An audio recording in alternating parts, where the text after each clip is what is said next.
What is up, everyone? Brandon First, aka First Report, representing the First Off the Bench podcast network. Everyone comes off the bench. We are first. Welcome in to another edition of the original Call to Post here on the network. We break down everything North American thoroughbred horse racing has to offer. Of course, with me, as always, my friend and co-host Raider Jim Martinez. You can find Mr. Martinez at Raider Jim 1090. How you doing today, sir? Hey, doing well. The sun's out. It's not lunchtime yet, and we can work up an appetite talking about horses.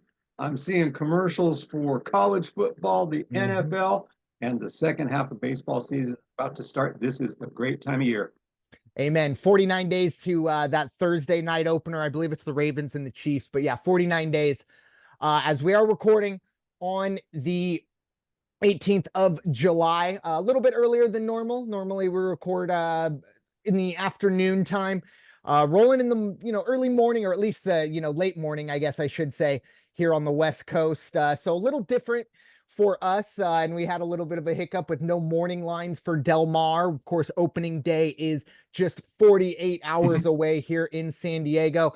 We will get to two races there, hopefully by the time we kind of stall for time. Maybe the morning lines will sneak out, but as of right now, no morning lines. But we do have two other tracks that we are going to be talking about. One race from Saratoga and a great day at Monmouth, as it is Haskell Day.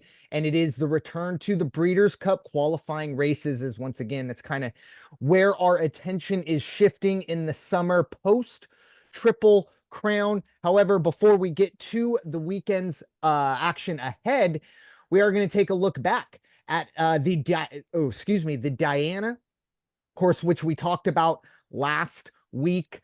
And Raider Jim, it was White Beam going back to back in a race that, for me, watching it, it just seemed like nobody really wanted to run. And obviously that's a bit dramatic, and I use that obviously tongue in cheek, but it was a very kind of slow pace. I think White Beam was just kind of expecting someone to come and challenge. No one did. Didia ran okay, but faded late. Chili Flag never ever got going. Was kind of towards the back, finished ninth. I was very impressed with Gino Romantica's run. I did like that. Had a play show ticket. Very frustrated that Moira got knows her out at the front. But Raider Jim, what were your thoughts on the 2024 Diana? Yeah, Chili Flag was a big disappointment. I couldn't believe that the race that horse put on the track that day. But but let's get to where the kudos is deserved, and that is Flavian Pratt ran probably one of the best races I've seen him run maybe ever. And like you said, you're absolutely right. The pace was not there. They came out of the gate. White Beam was a little bit off the lead in the beginning, but not much. It took like two, three strides, and all of a sudden he was just up there, and nobody challenged. Mm. Like you said, when they came around, I'm hearing Gina Romanica, I'm hearing Moira, but even at that, it was like White Beam just held the course, and nobody could catch. And great race, fantastic race. That I spoke, or we spoke, about Gino Romantica last week, and saying, I don't know, you'd love to see her get up there and do it, but I was not confident that she would, but I was glad to see she did. And Moira just ran a great race also, and yeah, to get that place by a nose Ah, was that was pretty darn dramatic. But overall, good race. Again, I'm glad everybody came out safe. But wow, Flavian's having quite a run back east. And matter of fact, I think I read just recently that he's actually closing in on Irad for all the awards and jockey of the year back there and that type of thing. So don't know how much we're going to see him in Del Mar, but I hope he does make it back here. definitely. Yeah, it's looking like maybe Irad Ortiz for the last, I would say, about 2 years has been kind of unquestioned the top jockey in the world. I think Flavian might be making more of an argument, making it more of an argument, I guess I should say, this year. But yeah, it was Chili Flag. Like I said, early on, no problem sitting back. I expected, okay, we'll see what, but never ever got rolling. Even, as slow as this pace was, all of the big horses that we expected at least had moments in this race. Unfortunately, not for Chili Flag, and unfortunately for Gino Romantica, that nose or that photo probably cost me about $15 to $20, but that's okay. Because I did have White Beam as well. So it was a very, very profitable day, or at least profitable race in that one. But time to look ahead to the weekend. And we are going to, of course, start at Saratoga. We got one race to break down for you. It's going to be race number 11 there.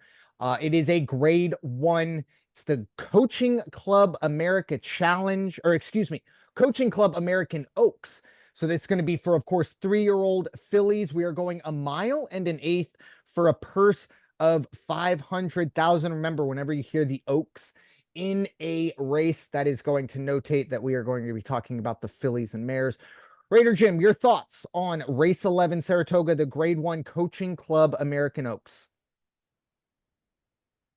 Yeah, let me tell you, between Saratoga and Monmouth this weekend, I think on Saturday alone, they are going to have $4 million, Yep. 4.5 million in purses. And so when you look at that compared to the big stakes races in Del Mar, you go, oh, okay, I see the difference now. And maybe that's why Flavian's back there and not coming in here to right at the $100,000 stakes, graded stakes.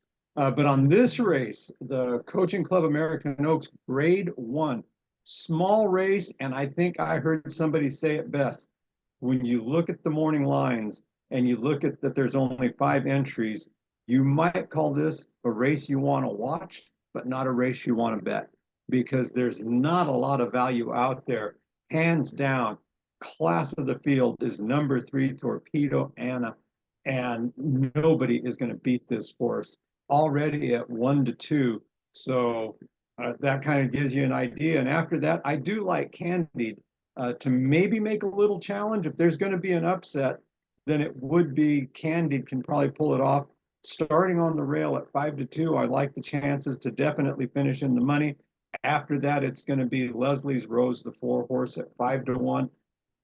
Possibly Intricate at 8 to 1 out of the 5 spot. That's out of Gun Runner, and Tyler Gaffleone is the jockey on that horse. So there is a chance that Intricate could sneak in and get in the money on this one, but for sure, I don't see anybody coming close to Torpedo Anna.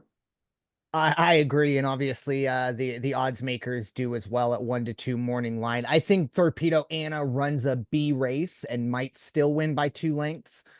That's how good that. I mean, Torpedo Anna is probably I think you have to say unquestionably the best 3-year-old filly in the country. Obviously won the Kentucky Oaks earlier, very, very easily by 5 lengths, and of course then followed it up with the Acorn beating Leslie's Rose. I do like Leslie's Rose as my kind of number 2 pick, if you will, because you are going to have to find value outside of Anna. But Leslie's Rose ran well in the Acorn. Unfortunately, this is a horse that's been, 6 lengths off in the Acorn, and then going back to the Kentucky Oaks, it was a really, really rough run for Leslie's Rose in the Kentucky Oaks, but that's okay. You can kind of write that one off, but still, once again, Leslie's Rose runs an A race, Torpedo Anna runs a B race. I think Torpedo Anna still wins by 2 lengths. I agree with you with Intricate. I do think, the ceiling for this horse is going to be second, but at 8 to 1 as the 4th, highest odds horse, you might get some value there. I just don't know if Intricate can get in front of Candide or Leslie's Rose, let alone both. And just want to thank Barbatina for coming out, but I don't know what, just best of luck. Enjoy yourself in this grade 1, but I think you're just out here to fill the numbers. And hey, make a little bit of money. Maybe 4th place will get you where you need to go. But yeah, I think this is a 1 horse race, and then maybe a 3 horse race for the other 2 spots in the money. But yeah, it's a very interesting race, and if I do like that thought of watching instead of betting, because I do think this is going to be an opportunity for you to probably get a look at Torpedo Anna I fully expect Torpedo Anna to be out here for the Breeders' Cup, all things considered, if everything goes right. Don't know what class she wants to run in, but I guarantee you the connections will be ready. That's Kenny McPeak, who is training there. But any final thoughts on the CCA? And there's already whispers out there that they will. Yep. Oh, I was going to say that there already whispers out there that the next time they put her on the track, they're going to put her on possibly run against the boys, Oh, just to see how she fares. love it, love it. Getting that, I think it was Swiss Skydiver from a few years back, winning the Preakness, after winning, I think, the Oaks. But so moving on to at least kind of the main event here in San Diego, a track and a day that is near and dear to both Raider Jim and myself's hearts. We're very, very rarely there on opening day, but it at least signifies the fact that the summer is officially here in San Diego. And it is time to look at Del Mar, where, of course, crown jewel here of the West Coast, where the surf meets the turf, one of the best places if you're in the city of San Diego to spend a day in the summer period. We got two races, and as Raider Jim kind of alluded to, as great as opening day is, it is a little difficult when you're opening on the Haskell Saturday. We don't even have morning lines on some of these races. So, these two races, unfortunately, stakes wise, or at least purse wise, aren't going to get the big boys out here, at least the big jockeys out here, but we are going to be breaking these down as well, because look, it's a beautiful, beautiful track, and it is our home track. We're going to start race number 7. We got an ungraded stakes race for 3-year-olds on the turf. We're going a mile. It is the Oceanside, the purse of 100,000. Raider Jim, what are your thoughts on the ungraded Oceanside? Yeah, even with no morning lines, I will tell you that hands down for me, it's going to be King of Gosford in the winner's circle. Has been in the winner's circle the last 3 races, has not lost in 2024. And we also have the jockey. We may not have Flavian Pratt out here. The Ortiz brothers are still back east. Joe Bravo is back east again. But we do have Antonio Frazier is going to be on the horse in this one. Bill D'Amato is the trainer. And let me tell you, Frazier had quite a run last summer and in the Bing Crosby session. So he also did very well up at Santa Anita that he just got done riding up there. So King of Gosford, I think, is going to be the one to beat. After that, there's a horse called We're in Trouble. We're in Trouble is 2 for 2 right now, and is making a little bit of noise as somebody to contend with in the future. After that, it's almost an anybody's race type of a field. There's some horses that have been out. Not a lot of, a couple of them have a little too much. You and I don't like it when there's too many days off. Rothschild is not a bad horse, but 230 days off. Simplexity is, great Irish horse. 1 trip to the winner's circle in 4 races. Hasn't banked a lot of money. Also 274 days off. So if you want to look, who do you go with next then? There's a horse called Formidable Man and Charge for Gold. Those 2 horses, I think, will probably make a run for place or show positions. By no means are they going to challenge King of Gosford. So it's going to be King of Gosford, We're in Trouble, Charge for Gold, and Formidable Man. Yeah, I like that, especially when you talked about Simplexity. Interesting, it has been a long time off for that horse, last October, since we've seen that horse. But in that race, did actually beat King of Gosford. Now, kind of take that once again. It's last October, so you can only take it with a bit of grain of salt. But I agree with you. I do think King of Gosford is, when the morning lines hopefully eventually do come out, I do expect King of Gosford to be the favorite when it's all said and done. I really also do like on the rail, All That Glory. This is a horse that unfortunately last time out did kind of drop down in class, go to an optional claiming, and lost out to Charge for Gold, and really didn't run well. But twice earlier in a maiden special weight, broke its maiden at Santa Anita earlier this year. Running an 85, and then followed it up in the Desert Code, a very similar race to this, $100,000 ungraded stakes race. The only difference we are stretching out. And that was the difference between that last run for All That Glory when it did lose out to Charge for Gold. But I do think a second time out, going 2 turns on the turf. Look, if you want to get these 3-year-olds to go 2 turns, you might have to sacrifice a run or 2 just to get this horse comfortable.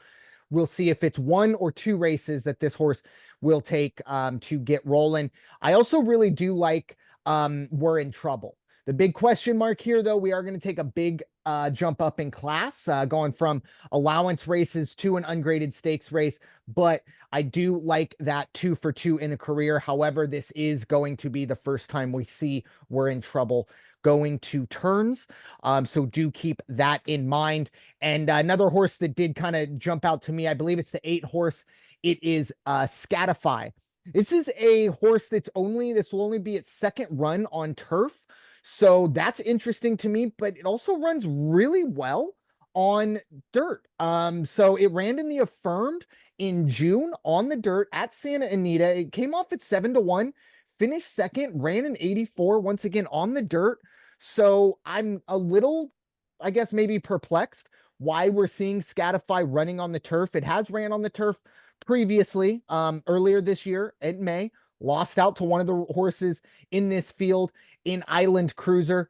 But that's an interesting one to see Scatify. I don't know if John Sadler's just trying to figure out if this is a turf horse, or maybe wants to try and run this horse on both surfaces. I don't know. But that was one mainly I wanted to note down because I'm interested to see what the odds are when we do see morning lines eventually drop. But it is a little difficult to fully handicap without morning lines because you just don't fully know where the value is. And a lot of times in the morning lines, when you do see that, it kind of gives insight into what the odds makers think how the track is going to run. So flying a little blind here as I hit refresh, hoping that the horse racing gods have blessed us with morning lines, and they have not. But moving on to the second and final race we will be previewing on opening day here at Del Mar.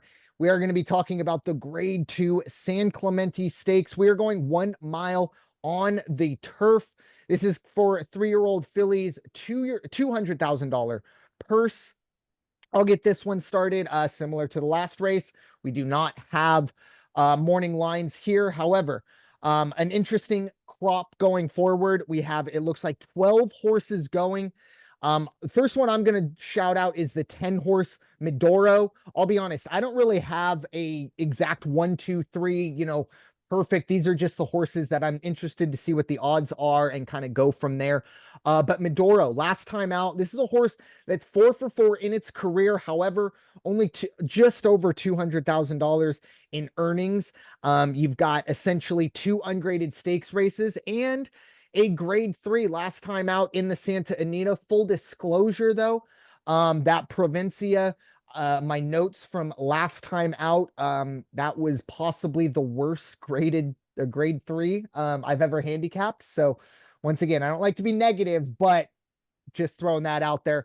But this horse is 4 for 4 in its career. And technically stepping up in class here, but I think this is a very light hitting Grade 2. We could possibly see Medoro get 5 for 5, and who knows, maybe this horse will continue to move forward. I Scream, You Scream is the 6 horse. It's going to be a big class jump, but this horse has big expectations, cost just less than 150,000, but this horse is 2 for 2 in its career. Interesting numbers. Broke its maiden with an 83 and in an optional claiming. Last time out at Santa Anita, ran an 86. That was in June, just a month ago. But once again, optional claiming up to a Grade 2, even with this kind of light field, still interesting. And then the final one I'm going to be looking at is the 3 horse Sakura Blossom. Last time out was very, very good. However, this is only going to be its 3rd turf run.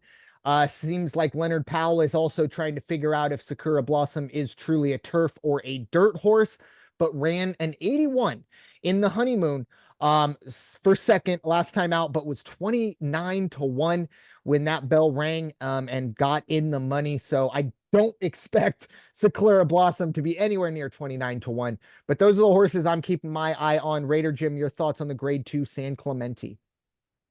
Well, believe it or not, the first horse I have listed is Medoro. Hey, Antonio Frazier is going to ride. Phil Yurton's the trainer. What did my notes say? 2 for 2 in 2024, 4 for 4 in the career. Last time out, got the winner's circle in a G3, in a grade 3 race. And again, I'm with you. This is technically a grade 2 race because they say it is, yeah. but you look at the field and you could take a lot of these horses, put them in some of the grade 2s that are running back east, and it would be a hard race for them to pull off. But Medoro, a great horse, shows a lot of speed, and I think is going to have an easy time on this race, but could be chased down by my second horse, I Scream, You Scream. Hector Barrios is going to be the jockey on that. Phil D'Amato's the trainer. D'Amato had a fantastic summer for people who don't remember last year at Del Mar. He also just finished up a very good session at Santa Anita. So watch for his horses. There's a high percentage for finishing in the money and getting into the winner's circle with the D'Amato horses. Third, last horse I'm going to cover, Sakura Blossom, the 3 horse. Came in 3rd place in a grade 3 honeymoon stakes, but ran a good race and was pretty big odds on that one, if I'm not mistaken. So when it left the gate, so there's the 3: Medoro, I Scream, You Scream, Sakura Blossom. We're in agreement. You guys should just put your money with us and head on over to the window and pick up your money. Amen. Hopefully that's the case. And hopefully we didn't just pick a 2-1, 3-1, and 4-1 when the morning line comes out and everyone just rolls their eyes at us.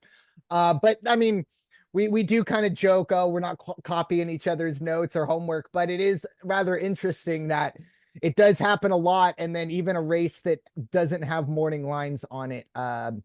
Look, we're everyone's looking at the same form, everyone's looking at the same stuff, and it's just what happens.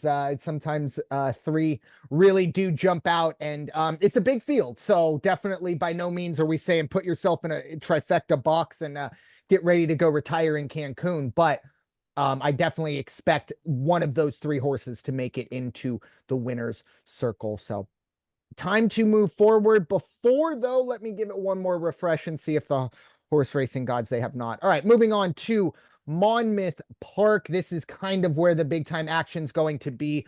We have 5 races to preview, 3 grade 3s, a grade 2, and a grade 1 Breeders' Cup qualifier to the big one, the Breeders' Cup Classic. Of course, it is the Haskell. But before we get to that, we are going to start chronologically. It will be race number 5. It's going to be the grade 3 Matchmaker Stakes. We are going 1 mile and 1/8 on the turf course at Saratoga. This is going to be for 3-year-old and up fillies and mares. Raider Jim, your thoughts on the $300,000 grade 3 Matchmaker Stakes? Yeah, as you lead in with that again, and this is no disrespect to the home course track, but again, this is race 5 at Monmouth. Race 5 is a $300,000 stakes race. Wow, that's really something.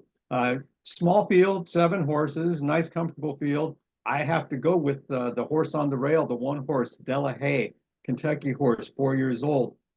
Part of the reason I like this horse is because one, the jockey trainer combination, Flavian Pratt, Chad Brown, and also the morning line favorite right now, one of the morning line favorites at 7-2. Now, winner's circle, last time out, the grade 3 Old Foresters Mint Julep Stakes broke okay in that race. Not fantastic, but broke okay. What I really like, if you watch that race, is settled into the back. That horse all the way through the 3/4 post was just kind of hanging towards the back. And as they came around the stretch, Flavian shifted gears and they moved. And they went down one of a tremendous stretch run, went from 6th to 2nd, hit the wire, beat everybody by 1 3/4 lengths. That was a heck of a run, and I think we're going to see the same kind of pace, probably just like a white beam kind of a race, maybe with Delahaye this time. After that, I like the horse Maman June, the 5 horse out of Ireland, another Chad Brown horse. This is like the Chad Brown show back there. At 4-1, you've got some good value there, and definitely a competitor. And the one that I think could challenge for the winner's circle, definitely watch it to make a race of it, is that 10 horse on the outside, Beau Cachet. Last three races this horse was in were Grade-1 races. This horse doesn't back down, so it's definitely stepping up to run in a Grade-3. Uh, let's see, the last three, that was a Grade-1 was just a game, came in seventh, which was kind of got jostled. Yeah. Kind of got jostled, got stuck on the rail, really couldn't get going. But then Jenny Wiley, winner circle, matriarch, it got the show position. This horse can run. So watch for this horse to challenge down the stretch. Beau Cachet is the way that I've heard announcers say it. And I'm running out of the outside. So I like the inside rail at Delahaye. And I like the outside Beau Cachet. And then I like that horse in the middle on the 5 spot, Mama and June. Yeah, this is an interesting race because with all due respect to Papillo, the Irish horse, everyone else seems to be, and I completely agree with the odds makers. Everyone else is in play in this one. I Yeah. do like Butte Cachet as well. I think it's actually my top one. I love the jockey trainer combo. I don't know, something about Frankie Dettori aboard a French horse. It's almost like that extra level, like it turns into like the Power Rangers when they like would morph all together and turn into some big giant thing. Anyways, but I love obviously the Chad Brown Frankie Dettori combo, and then like you said, look, two races ago, going back all the way to April, Butte Cachet kind of look, it's the dream for all of us. 26-1, and went out and won a Grade-1 at 26-1. That's some good stuff right there. So we're not getting that number here, but you can kind of see why this horse is 3-1 here. Very, very excited there. Right inside of him is Sacred Wish. I love the consistency of this horse. However, we're going to need to see a little bit more, and I need to get this number closer to 8-1 before it makes it onto my ticket. I also liked Mammon June as well, the Irish horse that seems to be the Chad Brown Stakes here in this one, as he is in charge here as well. Last time out, really, really strong 92. However, once again, I think we're going to need to see closer to 95 to get into the winner's circle. But the one that really kind of jumps out to me that has, I think, some real value is Surprisingly. This was a horse that was only a neck away from winning the Pegasus filly and mare turf against Didia, a horse that ran in the Diana last weekend. Only a neck away, and that was with Owen Murphy aboard. And now you get Irad Ortiz aboard with Todd Pletcher at 4-1. I don't know if we stay at 4-1. I would love it at 4-1. And I think it could. Honestly, there's a lot of opportunities for other numbers to inflate. Keep an eye on Surprisingly. I really think that horse might have the most value when it's all said and done. And then I did have Delahaye as well. The one thing I will say is we are stretching out for this horse. So maybe keep that in mind, but only an extra, furlong or eighth of a mile. So it's not the end of the world. But if you do look at the layout of this track, it's a little weird. But it's pretty normal for these turf tracks. You got kind of that inner kind of launch angle like you do here at Del Mar into the front stretch before you get going for 2 turns. So nothing out of control, but when you are on that rail, going kind of at that angle, I don't know. Never been a horse, but it seemed it might be a little different for you. But moving on to the Grade 3 Molly Pitcher Stakes. Now, I took it upon myself. Raider Jim is the resident historian of the original Call to Post, but I said, you know what? I'm going to take it upon myself. Molly Pitcher Stakes. It seems like low-hanging fruit for Brandon. Let's do a little research. So, what is the Molly Pitcher Stakes, or why is it the Molly Pitcher Stakes? I guess you could say. So, unlike most of the time we talk about some of these races, the Pat Day Mile, the Secretariat, the American Pharoah Stakes, blah, blah, blah. This isn't necessarily a horse racing thing. This is more a Monmouth and America thing. So Molly Pitcher is technically a nickname given to a woman who fought in the American Revolutionary War, and to be specific, in the Battle of Monmouth in June of 1778. Her last name was not Pitcher, and her first name was not Molly, so hence the nickname. But she's either identified as Mary Ludwig Hayes or Margaret Corbin. However, this lady did exist, and essentially what she did was she was running water to the cannons to cool the cannons down in the Battle of Monmouth, hence the last name, or at least the surname of Pitcher. So that is, of course, according to Wikipedia. So who knows? Maybe that's all made up and someone just duped me, but it all checks out according to the searches. But wanted to spread the wealth and make sure everyone else knew that I knew how to look up some history as well. But that is the grade 3 Molly pitcher, at least the origin of the grade 3 Molly pitcher. Raider Jim, what are your thoughts on the actual race? I look at this field, 7 horses, and it's really hard. And you and I talked about it before you hit record. It's really hard to not look at the 6-horse Idiomatic and say this is kind of unfair. This is a grade 3 Idiomatic. Previous 6 races were grade 1s, including a trip to the winner's circle when it won the Breeders' Cup Distaff in November. As the favorite. Then winner's circle 6 of the last 7, placed in the Ogden Phipps back on June 8th, but had a bad break out of the gate, never settled, just did not run, didn't get the clear course, or would definitely have gone to the winner's circle again, and still got the place. Even with the bad break and being kind of like out of sorts as it ran.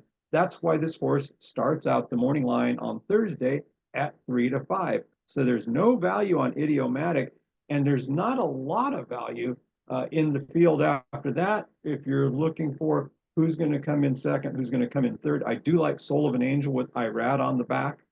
Soul of an Angel is 7 to 2 right now. The value horse that I have that I will probably work underneath on my ticket is the 3 horse, Just Catherine. Just Catherine right now at 8 to 1. Nice horse. Nice horse. Javier Castellano is going to be riding, and I think that is going to be a competitor as they come down the rail. Misty Veil, though, I think is going to also challenge for second or third place at 4 to 1 out of the 5 spot. I like the positioning of the horse. Michael Maker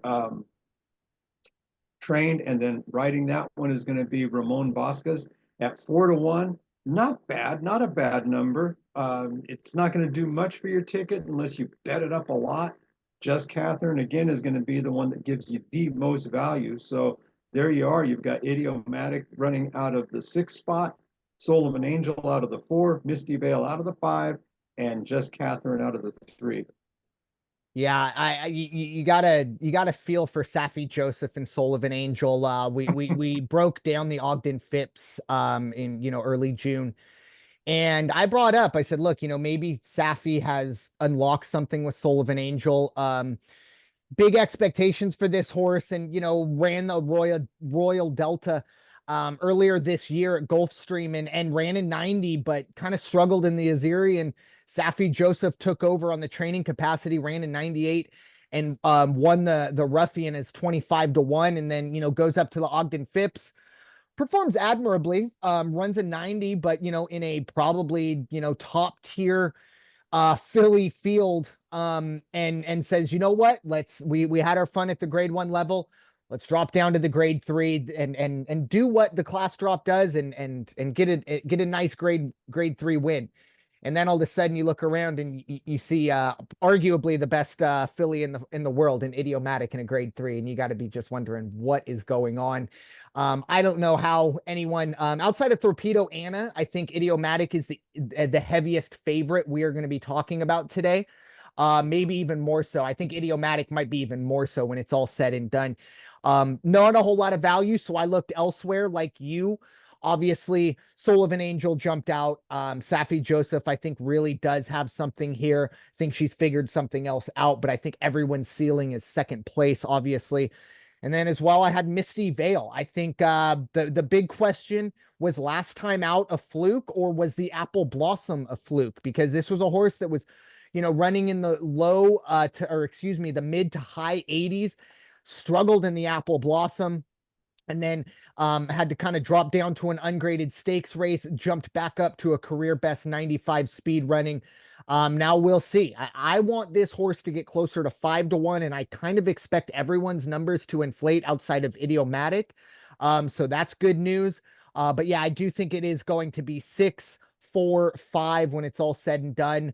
Everyone's racing for second in this one. Idiomatic. It's like I said, I don't want to, you can't, force trainers not to run in certain races, but this seems like Idiomatic, maybe take the weekend off or go find somewhere else to run, because this just doesn't seem fair to everyone else. But who knows? It is horse racing.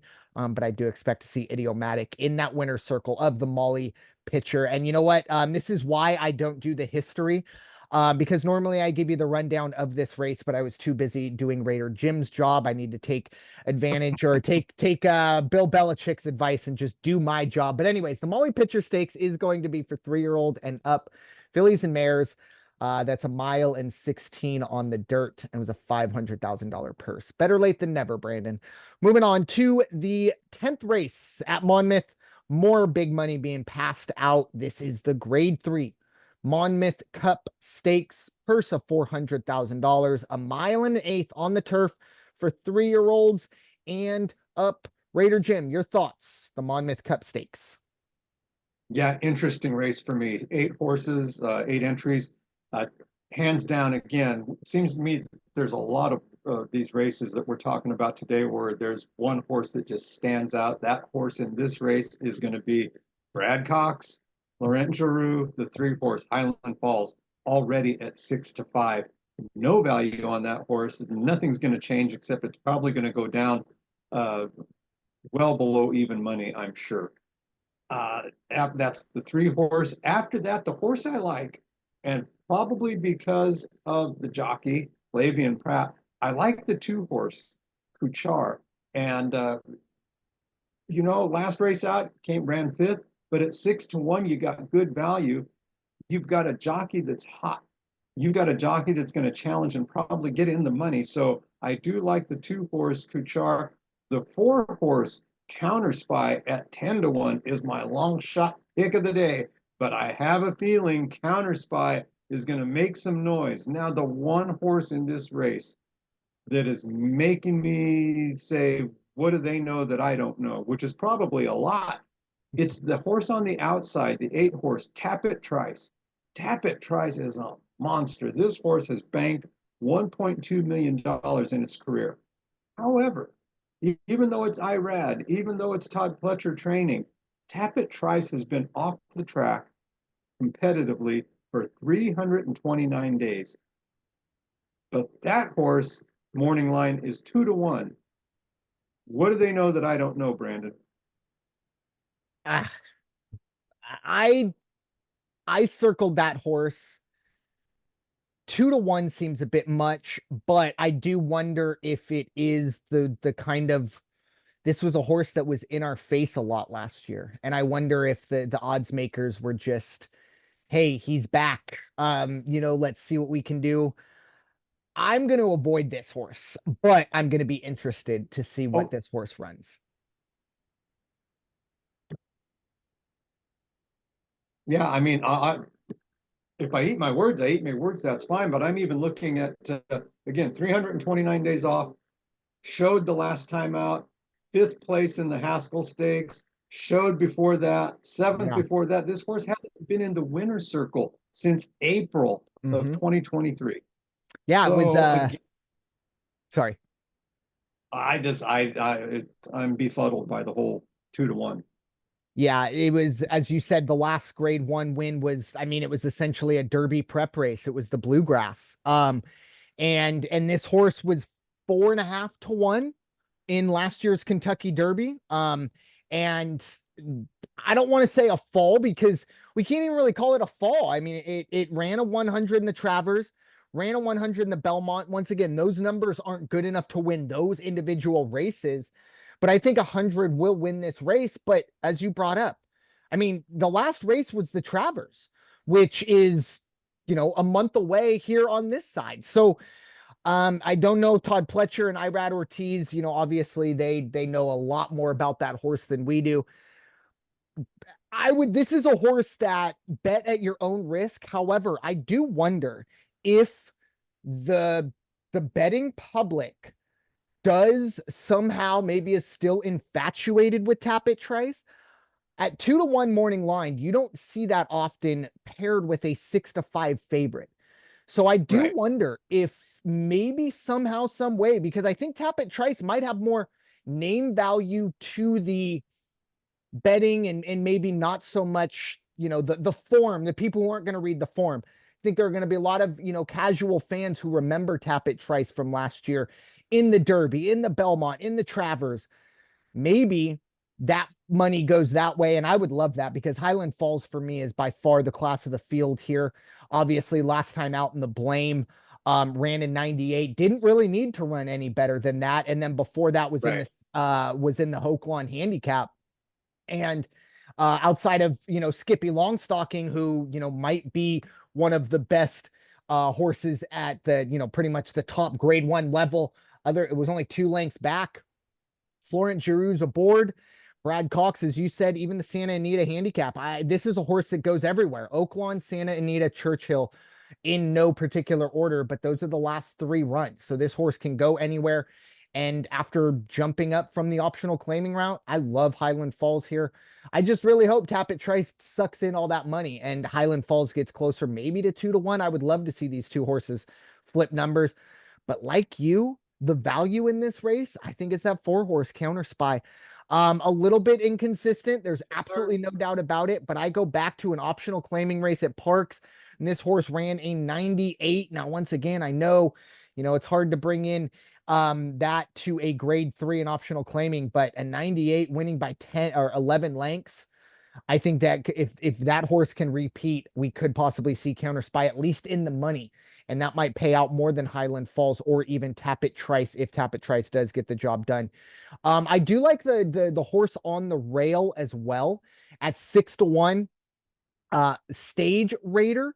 This horse has been dropping kind of like a rock. This was a horse that was in the Breeders' Cup Mile. It's 20-1, so a bit of an afterthought, but was really expected to have a good year this year. Since that Breeders' Cup Dirt Mile, it's been an 80, 75, but did return last time out in a grade 3 to run an 87. Will need to kind of expand there. I was interested because when I was putting these notes together, I did not have morning lines. I was interested to see the odds on this horse. I want to see it a little heavier than 6-1. But if it can get to 8-1 or even 10-1, Stage Raider will also be a value pick for me. So keep an eye on that. This is going to be an interesting 1.125 Monmouth Cup Stakes, grade 3, to really figure out whether or not we're going to see Tapit Trice or Highland Falls get the job done. But any final thoughts on that race before we move on to the United Nations, Raider Jim? No, sir. Perfect. Now we get into the big stuff. The grade 2 United Nations Stakes. We are going to be on the turf going 1 mile and 3/8. The purse of $600,000 for 3-year-olds and up. The layout of this track, of this race, I should say, we are going 3 turns. We're going to start on the back stretch and then head back and do a full circuit around the Monmouth Park turf track. So keep that in mind. Technically a 3-turn race. I'll get this one started. The first horse that definitely jumps out to me, this is going to probably be the most wide open race. The odds makers, I think, fully agree as well. But I'm looking at the outside. I'm looking at Farbridge. 4-1. I expect this horse to stalk in a 3-turn race. I think it's also going to like the lesser class than what it went up against in the Manhattan. So that was a grade 1. It's kind of been in the grade 1 scene for a bit. It's already made over $1 million. I think Farbridge definitely I expect this horse to make it in the money. Be very interested to see what happens when the morning line, or at least the odds are when the bell goes off. Inside of that, or at least 2 spots inside of that, I really do like Web Slinger, who I do believe is also the favorite in this one. So bit of chalk there, but last 4 runs in 2 grade 2 or 2 grade 1s, a grade 2 and an ungraded stakes race. We've seen this horse run in 96, 96, 98 and 98. So I do expect this horse to maybe even improve on that and make it into the winner's circle.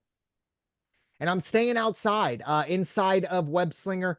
My kind of long shot pick or horse I'm going to be looking for some real big time value is the 9 horse, Tawny Port. Christopher Clement and Flavian Pratt team up here. 6-1 on the morning line. Lives in the 90s. This is a horse that's made over $1 million as well. However, as I say, lives in the 90s. Might need to make it into the hundreds to make it into the winner's circle here. Excuse me, but I do think we do have some in the money situation there. Also have an eye on the 6 horse, another kind of underneath long shot running bee. I love the speed numbers, maybe not so much with the dinner party, but throw that one out for an 8-1 horse on the morning line that kind of lives in the mid 90s. That's enough to get my attention. But Raider Jim, what are your thoughts on the Grade 2 United Nations Stakes? Well, the first horse I have listed is the 12 horse Barbridge at 4-1, because I think by far and away this is going to be the horse to beat. Irad's brother Jose is going to be on the reins on this one, and Barbridge is just is the horse of the field for me. I do have after that my second pick is the 9 horse Tawny Port. Showed at Monmouth Stakes at 6 and going off at 6-1 today. This race is going to be the race we talk about that has probably the most value, the most opportunity of any of the races we've talked about today. So Tawny Port at 6-1, I think is going to be a good bet, as is the 10 horse at 9-2, Web Slinger. That's my other horse I've got in here. So you and I are 3 for 3, and just for fun, I threw one in underneath, and that would be the 6 horse Running Bee at 8-1. And all the remarks you had are the same notes I have down. So there it is. Once again, take our picks for United Nations and place your bets, and then go to the window and collect. 12 horse Barbridge, 9 Tawny Port, 10 Web Slinger, 6 underneath Running Bee at 8-1. Those are some good odds all the way around. You know, you get the right trifecta combination, superfecta combination, you make a little bit of money on this one. This might be the most interesting, the most intriguing race of the day. I mean, I'm just rolling through here. I mean, even Grand Sonata, not, saying this is the horse or anything, but I mean, this horse is 15-1. The lowest it's ran in the last 6 races has been a 93. You don't see too many horses that live in the 90s. Now, of course, that the big reason why is they're much lower grades than this, but it's just interesting. I think this race is wide open, and the fact that of all the races, and once again, we kind of joke that we don't, copy each other's notes, but I'm starting to, wonder if we have to like start showing proof or something at this point. But of all the races that we handicap for this one for us to be 4 for 4, both of us, I promise you, like, we don't talk about this stuff beforehand. It's pretty incredible, but hopefully that will, turn into a hell of a superfecta. You brought up Grand Sonata, the 1 horse. The other horse is really interesting to me. And I'll probably kick myself, or I could end up kicking myself for not having it on my ticket, is the 5 horse Fort Washington at 8-1 right now. That horse ended up in the winner's circle the last time out, and I think it was a 35-1 shot or something like that. The question, and I believe Kendrick Carmouche was the jockey that day. The question is, was that a fluke? Yeah. But apparently the guys making the lines don't think it was too big of a fluke, and that's why they're giving him the shot at 8-1. Might watch it, because again, you and I always say the shift in the lines will tell you, because it's the inside money that's making those lines, go up and down. So watch the lines on that 5 horse Fort Washington. And that's a good call there. It kind of just snuck by me. It looks like it was a dead heat with Running Bee, and it also did beat out Tawny Port. An amazing race. Yeah. 35-1. Pretty incredible there. But Tawny Port and Running Bee, 2 horses that we both kind of mentioned, Fort Washington has either, been right there with or beaten among other horses in this race. This is like I said, obviously take our word for it, but also if you're able to open up the forum, I encourage you to maybe just take 20 minutes and look this race over, because there's value out there. I hope we kind of hit one of them, but there's someone I believe is going to make a good amount of money on this race when it's all said and done, even if it is the favorite, especially kind of the way some of these races have been today in terms of looking for the value. But time to move on to our main event. And the main event really of the weekend, and definitely the main event of Monmouth Park. It is a Breeders' Cup. Not only is it a Breeders' Cup qualifier race, but it is also going to be a Breeders' Cup qualifier for the Breeders' Cup Classic, the richest race in North America, which of course will be ran here at our beautiful seaside oval Del Mar, where the turf meets the surf.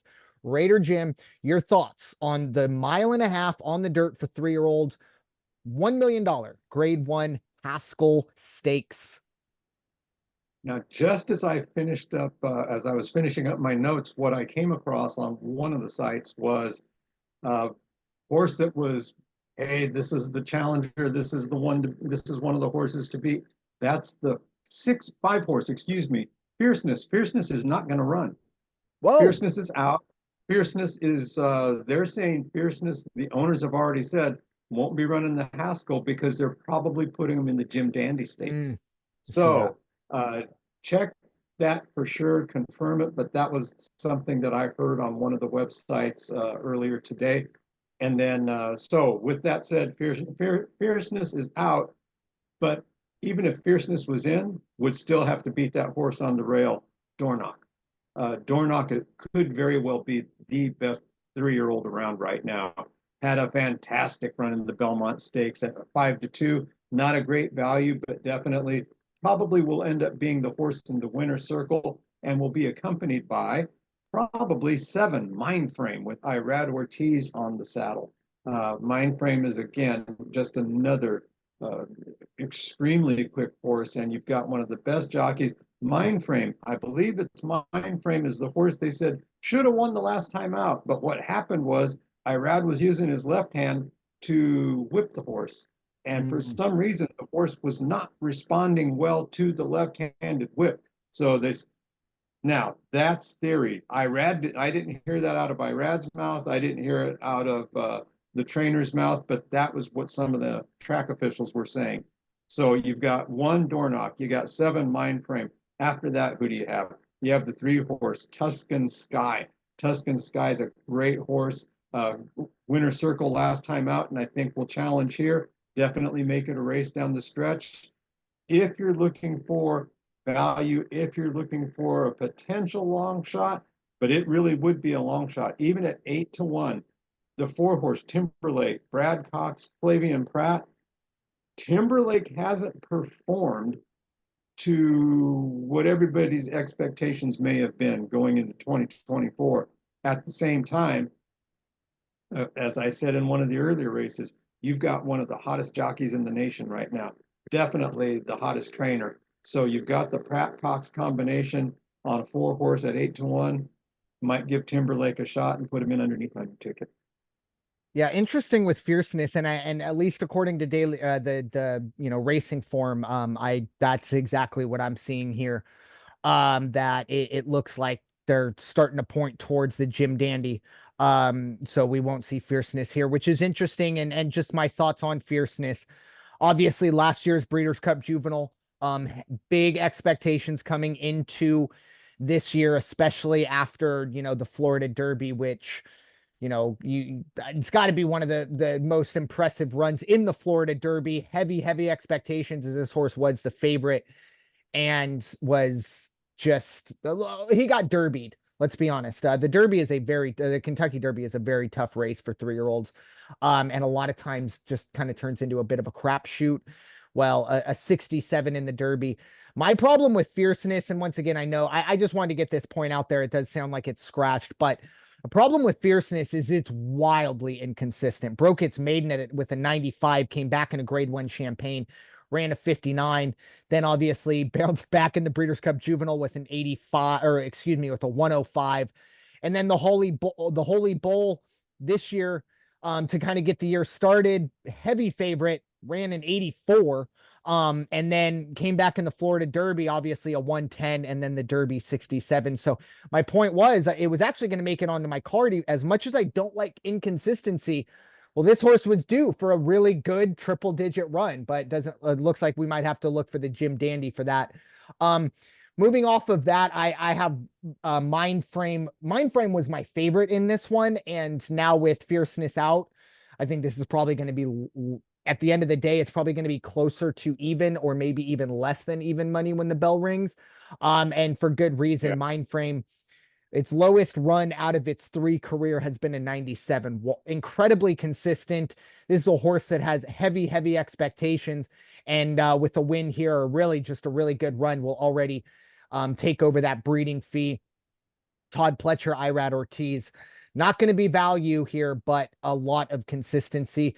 I do like Timberlake as well. A bit of a long layoff. We haven't seen this horse run since the Arkansas Derby. Was on that kind of Derby prep run. Was a 4-1 or 3-1 shot in last year's Breeder Cup Juvenile. Hasn't really had a great 2024. Numbers are there, but we'll need to see better. 8-1. I'll pay to see what happens. I also do like, obviously, Dornoch. I think this horse will be in the mix. But I do wonder if this horse maybe is the value or it becomes the favorite, because kind of what I talked about with Tappet Trice a few races back, maybe the casual better. Dornoch is more of a name than Mind Frame. So I do wonder if maybe we get some casual money coming in and Dornoch becomes the favorite, which I would love, because I do think Mind Frame is the best horse in the field, but Dornoch right behind that. And that's just my thoughts on the Haskell. I mean, with all due respect to some of these horses, just step on it. I mean, it's been running in optional claimings and only been running 74s. What I understand we got to fill out the field here. But I'd love to find some value. And Tuscan Sky, I don't want to overlook Tuscan Sky. Good horse. But I want to see a little bit more consistency. The Wood Memorial run for Tuscan Sky does scare me off a bit, as we are going 1 1/8, and that was its only 1 1/8 run, and it was not good. Once again, just kind of splitting hairs in this port, but even Jasper's Pride, okay, thanks for coming. I mean, your best run was in an optional claiming, and you ran a 73. Get a workout in, I guess. Good for you. But yeah, I think this is, and I was going to say a 4-horse field, now 3 with Fierceness out, but I do think it's a very top heavy field, and I think we have a really good race ahead of us. Just don't know if there's any value in the Haskell. But Raider Jim, any final thoughts on the Haskell? On the Haskell, no. All No, right, I well, think perfect. we Any covered that one. Yeah, that's all we got for you today. Time to, give us our final thoughts for overall as we get ready. I mean, this is going to be a time horse racing wise where it's going to, really start coming at us fast and furious. And before we know it, we'll blink and it'll be a Breeders' Cup preview day. But Raider Jim, your thoughts, your final thoughts, I should say. Yeah, I was just looking at some thoughts on the race we just talked about, the Haskell and Fierceness. We should know sooner than later, because the Jim Dandy Stakes is actually next week. Yeah. It is 1 week from this Saturday. So we should know. The other murmurs I heard out there, and I don't know how valid these are, is would they go ahead and even forego the Jim Dandy Stakes and hold on for the Travers? But the Travers isn't until August 24th. So I don't know if they would want to wait that long or not, but be interesting to see what they do with Fierceness. Other final thoughts are, no, like I say, fantastic time of year. Anytime Del Mar is kicking off, it's going to be fun for the next 60 days. Yeah. Before I get to my final thoughts, I did check on the horse racing gods, and the horse racing gods have said, hey, better late than never. So let me just lay this one out real quick. We do look like we do have some morning lines for Del Mar. So interesting. Sakura Blossom, who is both kind of underneath on our ticket, morning line 20-1. So that's great. And then Ice Cream You Scream is 3-1. So obviously the odd makers agree with us there. Midoro is the favorite at 8-5. So just wanted to, Wow. kind of tie a bow on that as I look at the ocean side as well.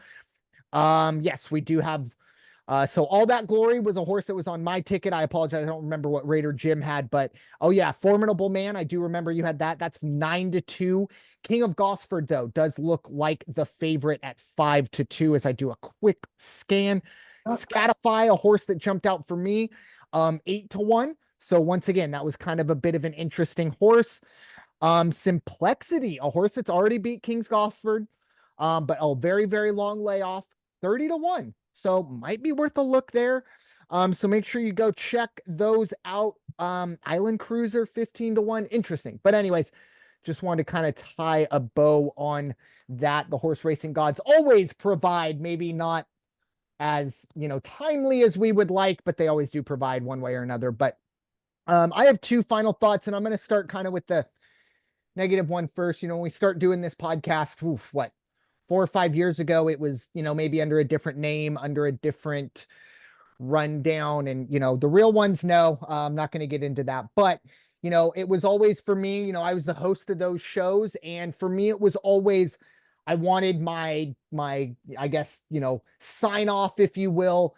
I wanted it to be the same, and I obviously wanted it to be relevant.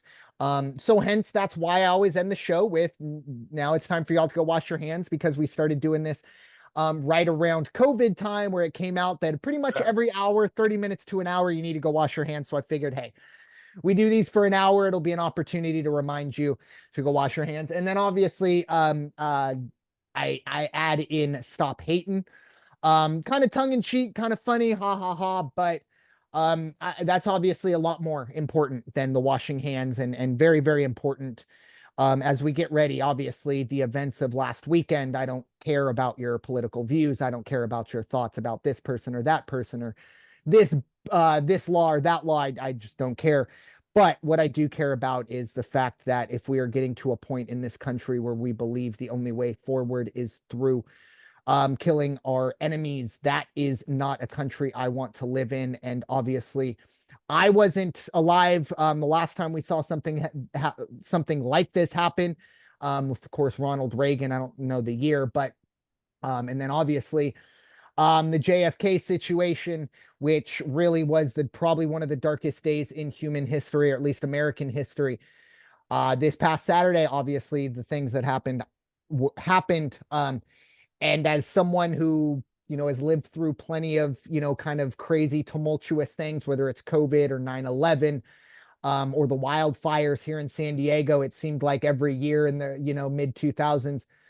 For me, this was the one that really rattled me the most, not because I'm this person or that person, or who I like this or that, but because for the first time in my life, I saw, this country turn to violence to figure their political squabbles out. And I know obviously violence is unfortunately a very real part of our life, but to see it at that level.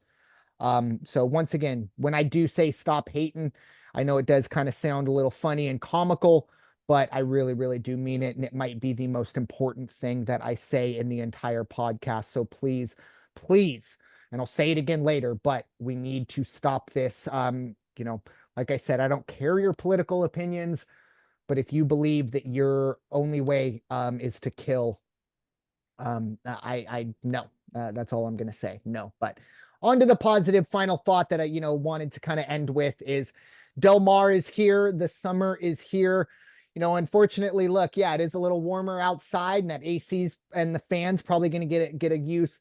But this is a great time to be in Southern California and to really be a horse racing fan, because the Triple Crown's great, but the Triple Crown is tunnel vision. We're just focusing on the 3-year-old boys, really. This kind of summer, it's our opportunity to focus on the distaff. It's our opportunity to focus on the 2-year-olds. It's our opportunity to focus on the mile horses. All of that. It's going to start coming hot and heavy. Like I said, we had that respite a few weeks ago where it was just a few races. Not going forward. We're gonna have to be cutting a lot of grade 3s. So make sure you tune in, and make sure you know where you are on Saturdays. Get your opportunity to get your bets in, because horse racing is going to be coming at you hot and heavy this summer. But we'll be here to break it all down, of course, all the way up till November 1st and 2nd, Breeders' Cup, right down the road from us at Del Mar. Can't wait to break it all down with you. But with that being said, thank you all so much for listening to this episode of the original Call to Post, presented by the First Off the Bench podcast network. Everyone comes off the bench. We are First. It is time for y'all to go wash your hands and stop hating, everybody. Seriously, stop hating. Thank you. Have a great night. We'll talk to you soon. That's smart.